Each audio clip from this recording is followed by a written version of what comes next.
शेतकरी बरो कष्टाच्या मागं लागा, दुसऱ्या कशाच्या मागं लागू नका. आपली आई आणि आपले वडील दिवसभर शेतात काम करत असतात, राबतात आणि आपले आई वडील आपल्यासाठी एक एक रुपया जोडतात आणि आपले आई वडील आपल्या कॉलेजची फी भरतात. आणि तर तुम्ही दुसऱ्याच नादात असतात व्यस्त.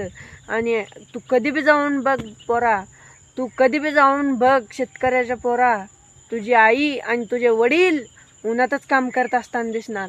कारण की ह्याच आशेने तुझे आई वडील काम करत असणार की आज ना उद्या माझं पोरग सक्सेसफुल होईल, यशस्वी होईल आणि त्यावेळेस मला काम नाही करावं लागणार. माझा मुलगा मला घर बांधणार चांगलं, मग मी ते घरात राहणार. ह्या आशेने आई आपली काम करत असते. आणि आपले वडील म्हणतात हो खरं आहे, आपलं पोरगा आपलं एक ना एक दिवशी आपलं नाव मोठं करणार आणि आपल्याला मोठ्या घरात मोठं घर बांधणार आणि आपण त्या मोठ्या घरात राहणार.